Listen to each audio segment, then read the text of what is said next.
बिस्मिल्लाहिर्रहमानिर्रहीम अस्सलामुअलैकुम। Welcome back to my YouTube channel learn with Umme Laila.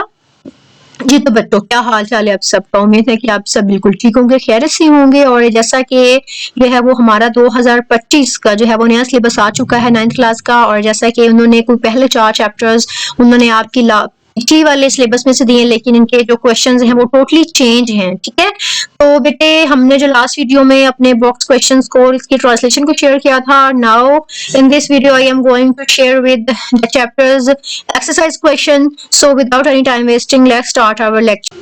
और जी बच्चों, लेक्चर स्टार्ट करने से पहले मैं आपसे ये कहूंगी कि मेरे चैनल को सब्सक्राइब करें, लाइक करें, शेयर करें, ताकि हर आने वाली नई अपडेट्स आप तक पहुंचती रहें। और नए सिलेबस जब आप करने लगे तो आपको किसी भी मुश्किल का सामना नहीं। अपने लेक्चर की तरफ बढ़ते हैं। जी तो बेटे, यहाँ पर हमारा पहला सवाल है कि what is the central theme of the poem daffodils. कि डैफोडिल्स का जो सेंट्रल थीम है, मतलब इसका थीम क्या है, इसको क्यों लिखा गया है, या क्या मतलब है इसका। तो कहते हैं the central theme of the daffodils is the healing and uplifting power of nature. जी तो बेटे, यहाँ पर हीलिंग का मतलब है जी शिफा या सेहत याबी। ठीक है, या आप ये कह लें कि जिस्मानी और रूहानी तौर पर अपने आप को बेहतर साबित करना है कि उसको जो है ना वो एक हील मिल रही है, उसको एक ऐसा सुकून मिल रहा है। ठीक है, जो कि उसको कहीं नहीं मिला लेकिन उसको डैफोडिल्स देखने से मिला। आगे वो कहते हैं अपलिफ्टिंग। अब बेटे अपलिफ्टिंग का मतलब होता है कि हौसला अफजाई, आपकी रूह को बुलंद कर देना, या कोई ऐसा अमल या कोई ऐसे अल्फाज जो कि आपको जो है ना वो खुश कर दे, आपको पूरी उम्मीद कर दे। ठीक है, तो बेटे आगे वो कहते हैं the poem highlights how the beauty of the daffodils brings joy and peace to the speaker. अब हम कहते हैं ये पोएम ये चीज हाईलाइट करती है कि कैसे जो डैफोडिल्स की खूबसूरती है वो उसके लिए खुशी और सुकून लेकर आती है स्पीकर के लिए, with the memory of them, और उसकी याद के साथ continuing to inspire and soothe him, और उसको मुसलसल जो है ना मुतासर करती, मुसलसल उसको सुकून देती है। आई होप आपको पहले क्वेश्चन की समझ आई होगी। So come to the question number 2, describe the setting where the poet saw the daffodils. How does this setting contribute to the overall mood of the poem? अब यहाँ पे कहते हैं कि आप ये बयान करें कि पोएट ने डैफोडिल्स को कहाँ देखा। ठीक है, और उसके बाद कहते हैं कि how does the setting contribute to the overall mood, और ये जो पूरी सेटिंग एक बनाई गई है इस पोएम में वो ओवरऑल उसके मूड पर क्या असर करती है, क्या इम्पैक्ट होता है उसके मूड पर ना। तो जी आंसर में बात करते हैं। The poet sees the daffodils beside a calm lake under a clear sky with the flowers moving in the breeze. This peaceful setting creates a joyful and calming mood, highlighting how nature can uplift and inspire the poet. अब यहाँ पर वो क्या कहते हैं कि the poet sees the daffodils। अब बेटे ये क्वेश्चन करने से पहले मैं आपको एक बात और बता दूं आपके क्वेश्चन के हवाले से कि बेटे आपने हमेशा हमेशा ये बात याद रखनी है कि बेटे जब भी आप कोई भी एग्जाम करने लगे, आप चाहे टेस्ट करने लगे हो, आप चाहे अपने प्री बोर्ड दे रहे हो, या चाहे कोई भी स्कूल में टेस्ट है, आपका ट्यूशन पे टेस्ट है, तो बेटे आपने क्वेश्चंस का खास ख्याल रखना है। आपने ये देखना है कि ये जो सवाल है ना उसका टेंस क्या है, वो किस वक्त में बात कर रहा है, वो कोई यूज है या जो है ना वो कोई पास्ट की बात है, या कोई प्रेजेंट की बात है, या कोई फ्यूचर की बात है। तो बेटे लाइक आपके क्वेश्चन नंबर जो फर्स्ट में अगर उन्होंने इसका इस्तेमाल किया गया है, मींस यहाँ पर जो है ना वो आपने सिंपल एक तो यूज ऑफ इज है, दूसरा आपने प्रेजेंट इंडेफिनिट का इस्तेमाल करना है। ठीक है, आप देख रहे हैं कि इसमें कोई भी पास्ट या फ्यूचर की बात ही नहीं की गई, इसमें जो सिंपल प्रेजेंट इंडेफिनिट इस्तेमाल किया गया है। अगर बेटे आपके क्वेश्चन नंबर 2 में भी यही चीज है, लेकिन यहाँ पर जो है ना वो आप ये कह लें कि डिस्क्राइब, अब चूंकि स्टार्टिंग में आपका प्रेजेंट है, ठीक है, और एंड जो है ना पोएट सो लिखा हुआ कि कहाँ उसने देखा या कहाँ की गई, लेकिन हमने अपना आंसर जो मेन आंसर है वो अगर देखिए हाउ डज दिस, तो डज जो है ना हमारा प्रेजेंट इंडेफिनिट को एक्सप्लेन करता है। ठीक है, इस वजह से हमने अपने आंसर भी जो है ना वो इसी फॉर्म में देना है। ठीक है, आंसर भी हमने अपना प्रेजेंट इंडेफिनिट में देना है। जैसे कि यहाँ पर कहते हैं the poet sees the daffodils, कि वो डैफोडिल्स को देखता है बिसाइड अ काम लेक, बड़े ही परसुकून लेक के साथ, अंडर अ क्लियर स्काई, साफ आसमान के नीचे, with the flowers moving in the breeze, और उसके साथ जो है ना वो हवा में जो फूल है वो भी हरकत कर रहे हैं, वो भी मूव कर रहे हैं। This peaceful setting creates a joyful and Kameng mood, और ये जो एक पर सुकून सी जो एक सेटिंग है ना वो उसके लिए खुशी वाला और सुकून वाला मूड उसका बना देती है। हाईलाइटिंग, फिर ये हाईलाइट करते हुए how nature can uplift and inspire the poet, और किस तरह से ये जो कुदरत है वो इसको क्या करती है, मुतासिर करती है और उसको सुकून देती है जब भी वो सेटिंग को याद करता है, जब भी वो अपनी मेमोरी में इसको लेकर आता है। आई होप कि आपको इनकी अच्छे से समझ आई होगी, और एग्जाम के पॉइंट ऑफ व्यू से भी बेटे मैं आपसे ये बार बार कहूंगी कि आपने जो है वो क्वेश्चन का जो आंसर है वो अपने क्वेश्चन के मुताबिक देना है। आपने देख लेना है कि जो क्वेश्चन है वो आपका किस टेंस में है, उसी टेंस में आपने अपने जब आंसर को देंगे तो ऐसा हो ही नहीं सकता कि आपके जो है वो नंबर आपके क्वेश्चंस में कट हो। जी तो बच्चे आगे क्वेश्चन नंबर 3 है कि how does the poet describe the daffodils, what imagery does he use to bring them to life. अब यहाँ पर कहते हैं कि how does the poet describe the daffodils, के जो शायर है वो किस तरह से डैफोडिल्स को बयान करता है, ठीक है। What imagery does he use to bring them to life, और कौन सी ऐसी इमेजरी है, क्या वो चीज इमेजिनेशन करता है कि वो उसको जिंदगी की तरफ वापस लेकर आती है। तो यहाँ पर आंसर में कहते हैं the poet describes the daffodils as the bright golden crowd dancing and fluttering in the breeze. अब यहाँ पे कहते हैं जो पोएट है, जो शायर है बेटे, वो क्या करता है कि वो डैफोडिल्स को कैसे बयान करता है कि वो एक सुनहरी है, चमकदार है, एक हजूम की सूरत में है, नाच रहे हैं, फ्लटर कर रहे हैं, लहरा रहे हैं हवा में। He compares them to stars, वो उनको तारों से कंपेयर करता है, तारों से इनको मिलाता है। Shining and full of life, के वो भी चमक रहे हैं सितारों की तरह और जिंदगी से भरपूर हैं। Creating a lovely and joyful image, जो उसके लिए एक बड़ी ही जो है वो प्यारी सी और बड़ी ही खुशनुमा सी इमेज जो है वो उसके लिए क्रिएट करते हैं, और वही चीज उसको वापस उसकी जिंदगी की तरफ लेकर आती है। आगे क्वेश्चन नंबर 4 है जी, identify and explain the use of personification in the poem. अब यहाँ पे कहते हैं कि पर्सोनिफिकेशन जो है यहाँ पर जो है ना बयान करे, कहाँ पर इस्तेमाल की, इसको जो है ना वो आप आइडेंटिफाई करें। तो बेटे सबसे पहले तो आपको पता होना चाहिए कि पर्सोनिफिकेशन होती क्या है। पर्सोनिफिकेशन जो है ना वो एक आप ये कह लें कि फिगरेटिव जो है ना वो एक लैंग्वेज है जो कि पोएट जो है ना वो अपनी पोएट्री में इस्तेमाल करते हैं, पोइम्स में इस्तेमाल करते हैं। तो पर्सोनिफिकेशन होता है कि बेजान चीज में जान डाल देना। लाइक अगर आपके पास मेज पड़ा हुआ है तो अगर आप उसको पर्सोनिफाई करने लगे हैं तो आप कहेंगे कि मेज चल रहा है, ठीक है। तो यहाँ पर आपने क्या किया कि आपने बेजान चीज में जान डाल दी, तो वो आपने उसको चीज को पर्सोनिफाई कर दिया। तो यहाँ पे कहते हैं the poet personifies the daffodils by saying they are dancing and fluttering giving them human like qualities. अब यहाँ पे कहते हैं जो शायर होता है ना वो डैफोडिल्स को पर्सोनिफाई करता है कि वो डांस कर रहे हैं। अब आपने देखा है कि मैंने आपसे पहले कहा कि बेजान चीज में, अब डैफोडिल्स जो हैं वो भी आप कह लें कि अगर उनको कोई हिलाता है तो हिलते दरवाजे वो हिलते नहीं है, ठीक है। तो यहाँ पर जो है वो उसने पर्सोनिफाई क्या किया है कि वो डांस कर रहे हैं, वो लहरा रहे हैं।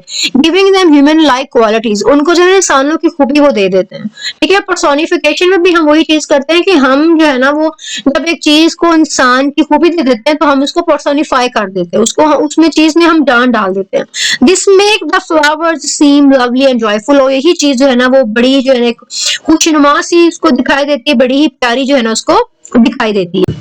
जी तो मेरे बेटे अब यहाँ पर वो कहते हैं कि what is the effect of the rhyme scheme on the poems rhythm and flow. अब यहाँ पे कहते हैं कि रिदम और राइम जो स्कीम है ना वो क्या असर अंदाज करती है। यहाँ पे सबसे पहले आपको बेटे मालूम होना चाहिए कि राइम बेसिकली होता क्या है। अगर हम उर्दू में देखें तो उर्दू में इसको हम काफिया कहते हैं। लाइक वो अल्फाज जो आपस में मिलते जुलते हों, जैसा कि चांद और जिंदान या मोहब्बत और रहमत। लाइक ऐसे अल्फाज जो जी अल्फाज में आपस में मिलते जुलते हो। और अगर हम स्कीम की बात करें तो बेटा स्कीम एक ऐसी चीज है जिसका मतलब होता है तरतीब या नक्शा होना, ठीक है। और शायर की बात, उर्दू में हम इसको बेटे काफिया कहते हैं बेसिकली। फिर शायर की बात हो तो उससे मुराद वो है कि वो खास एक इस किस्म का पैटर्न होता है जिसमें जो शायर की आखिरी अल्फाज होते हैं ना वो आपस में हम काफिया होते हैं। लाइक ए या बी, लाइक पहली दो लाइनों में एक ही काफिया, अगली दो में दूसरा, फिर पहली और तीसरी लाइन में एक जैसे अल्फाज, फिर तीसरी और चौथी लाइन में एक जैसे अल्फाज। आपको बात बेटे समझ आ रही है ना। उसके बाद बेटी बात करते हैं कि शायरी में तरतीब और हमांगनी पैदा करने के लिए एक अहम अंसर है, और अक्सर जो है ना वो यही जो है ना वो चीजें आपको जब आप उर्दू की चीजें पढ़ते हैं तो उनमें आपको ये देखने को मिलती है। आगे बात अगर रिदम की करें तो बेटे रिदम क्या होता है, तो रिदम से मुराद होता है कि हम आहंग, ऐसे अल्फाज जो शायरी जब मौसीकी में इस्तेमाल किया जाता है तो जो तरतीब में दोहराए जाते हैं, ठीक है। जो एक लाइक कह लें कि एक जो है दोहराए जाने वाले जो सूफी नमूनों की एक रवानी और बहाव को जाहिर करते हैं। फिर अगर अहमियत की बात करें तो इसमें अहमियत क्या होती है कि मौसीकी, शायरी और तकरीर में ये जो दिलकशी और असर पैदा करते हैं, फिर यादाश्त और फहम को ये बेहतर बनाते हैं। लाइक बच्चों को नज़में बड़ी आसानी से याद हो जाती हैं जब ये रिदम वगैरह की चीजें इसमें आती हैं। फिर ठीक है, उसके बाद ये जज्बात और तासुरात को बड़े मौसर तरीके से पहुंचाने में बड़े जो है ना हमारे लिए हेल्प आउट करते हैं। आई होप कि बेटे आपको ये बड़ी ही अच्छे तरीके से समझ आ रही होगी कि राइम, स्कीम और रिदम जो है ना वो why the poets use in their poetry. ठीक है, उसके बाद बेटे और पोएम्स या पोएम में वो या अपनी पोएट्री में क्यों इस्तेमाल करते हैं। ठीक है, अब यहाँ पर इनकी बहुत से आगे मिसालें, लेकिन हम क्योंकि जो है वो ये काम कर रहे हैं, आपके लिए इतना जाना जरूरी है कि रिदम, स्कीम और राइम में क्या फर्क है। होप सो कि आपको बड़ा समझ आ गई होगी। तो आगे वो बात करते हैं आंसर में। In daffodils are rhyme, scheme A B C. मैंने आपको पहले बताया कि ए बी का क्या मतलब है।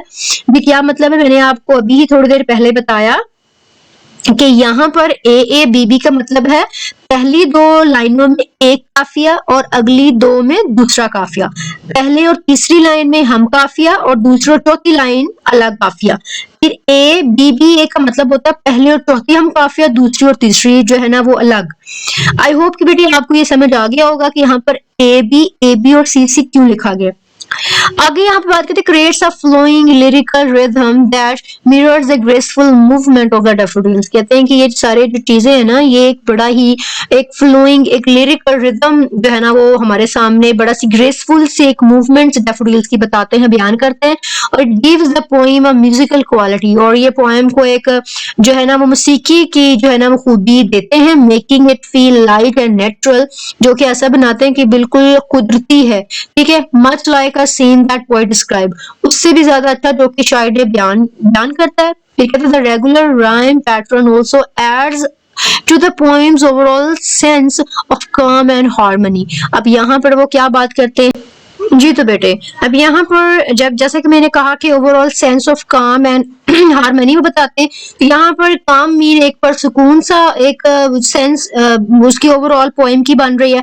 दूसरा हारमोनी से मुराद ये होता है कि ऐसी चीज जहाँ उसकी खूबसूरती, तवाज़ुन और मुताबिकत जो है ना उसके मुताबिक हो, या वो मौसीकी या शायरी जो जी। तो बेटा अब यहाँ पर मीन्स की जो शायरी है उसमें भी एक मुताबिकत पाई जाती है, हारमोनी हो।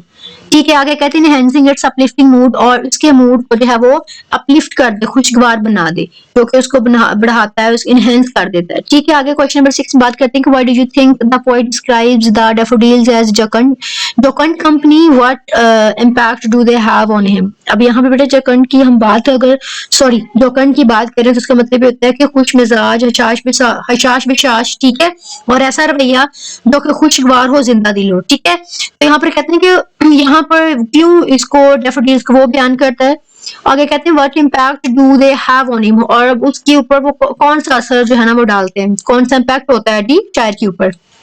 आगे बात करते हैं the poet calls the daffodils जोकंड company. अब उसको जो है ना खुशगवार या खुशबाक या जिंदा दिल कंपनी को वो इस वजह से कहते हैं डैफोडिल्स को, to show how their joyful presence lifts its mood, कि किस तरह से जो है ना वो उसकी जो खुशी है, वो उनकी जो मौजूदगी है वो किस तरह से उसको खुशगवार कर देती है, उसके मूड को। And they make him feel happy and peaceful, वो जो है वो शायर को बड़ा ही खुश और परसुकून बना देते हैं। एंड देयर मेमोरी, और उसकी जो याददाश्त है वो कंटिन्यूज टू कंफर्ट, और उनकी जो याददाश्त है उसको सुकून देती है मुसलसल, इवन आफ्टर रिलीज, हत्ता के उनको छोड़ जाने के बाद भी जो है वो उनकी याद से जो उसको बहुत ही ज्यादा सुकून मिलता रहता है। आई होप कि बेटे आपको इन क्वेश्चन की बड़े अच्छे तरीके से समझ आ रही होगी। ठीक है, और अगर आपको लगता है कि कहीं से मेरी छोटी मोटी मिस्टेक हो गई है तो कमेंट बॉक्स में मुझे लाजमी बताएगा, ताकि अगली वीडियोस में मैं ऐसी कोई भी गलती ना करूं। So come to the question number 7 जी। तो बेटे आगे क्वेश्चन नंबर 7 है कि the poet mentions that bliss of solitude, what do you think he means by this and how do the daffodils contribute to this feeling। जी। तो बेटे अब यहाँ पर वो बात करते हैं जी ब्लिस ऑफ सॉलिट्यूड क्यों मेंशन किया है जी यहाँ पर शायर ने। तो बेटे यहाँ पर जो है वो ब्लिस ऑफ सॉलिट्यूड का मतलब ये है कि तन्हाई की मिसरत या अकेला होने की खुशी, और कहते हैं कि इसको ये फिक्रा तब इस्तेमाल किया जाता है जब कोई मिस्बत जो है वो कैफियत को बयान हम करने लगते हैं, तब हम ब्लिस ऑफ सॉलिट्यूड का जो है फिक्रा इस्तेमाल करते हैं। या जब इंसान को ये जो है वो महसूस होता है कि वो तन्हाई में बहुत ही परसुकून है और बड़ा ही जो है ना खुद शनासी और ज़हनी सुकून हासिल कर रहा है, तब हम कहते हैं ब्लिस ऑफ सॉलिट्यूड। अब अगर कहते हैं कि इसमें क्या मतलब है, तो कहते हैं the bliss of solitude means the peaceful Joy the poet feels when alone, कि जब जो शायर तन्हा होता है तो वो सुकून महसूस करता है। The daffodils add to this by bringing him happiness, और जो डैफोडिल्स हैं वो उसके लिए खुशी लेकर आती हैं एंड काम और सुकून लेकर आती हैं, मेकिंग हिज टाइम, और उसके वक्त को बना देती हैं अलोन फील अपलिफ्टिंग, और उसके जो है वो मूड को क्या बना देती है, उसके तन्हा वाले टाइम को वो बड़ा ही खुशगवार और उसकी रूह को सुकून देने वाला बना देती है। सो जी हमारा लास्ट क्वेश्चन है जी, क्वेश्चन नंबर 8 के कहते हैं imagine you are the poet revisiting the same place after many years. अब कहते हैं कि आप ये तस्वर करें, यू आर द पोइट, कि आप जो है वो शायर हैं और आप रिविजिट कर रहे हैं बहुत से सालों बाद उस जगह को। Right a short paragraph describing your feelings, और अपने एहसासात को बयान कर उसके ऊपर पैराग्राफ लिख के उस सीन को बताइए as it might appear now, जो कि अभी आपके सामने जो है वो जाहिर है। तो कहते हैं returning here after many years, बहुत से साल जो है बहुत से सालों बाद वापस मुड़ने के बाद, daffodils still dance in the breeze, ये जो डैफोडिल्स वो अभी तक हवा में नाचती हैं, फिलिंग मी जो भर देती हैं with the same joy and peace, उसी तरह का जॉय सुकून और खुशी देती हैं। The lake is calm, the lake है वो परसुकून है, एंड द फ्लावर्स वे, और जो फ्लावर्स वो भी इसी तरह लहरा रहे हैं, लाइक ओल्ड फ्रेंड्स, लाइक मुझसे मिलते हैं जैसे कि पुराने दोस्त मुझसे मिलते हैं। This place still brings me the same quite bliss, और ये जो जगह है वो अभी तक मेरे लिए वैसी ही खुशी का बाइस है। Reminding me of nature's timeless beauty, जो मुझे ये याद दिलाती है कि जो नेचर है उसकी खूबसूरती बेबहा, उसकी खूबसूरती बेबहा है, ना कभी खत्म होने वाली है। होप सो कि बेटे आपको इन आंसर क्वेश्चंस की बहुत अच्छे तरीके से समझ आई होगी। ठीक है, तो आपने मुझे बेटे कमेंट बॉक्स में लाजमी बताना है, और अपना बहुत सा ख्याल रखें। इंशाल्लाह जो है वो इस चैप्टर की एक्सरसाइज के साथ अगली वीडियो में आपके सामने वो हाजिर होंगे। अपना बहुत सा ख्याल रखें, और थैंक यू फॉर वॉचिंग।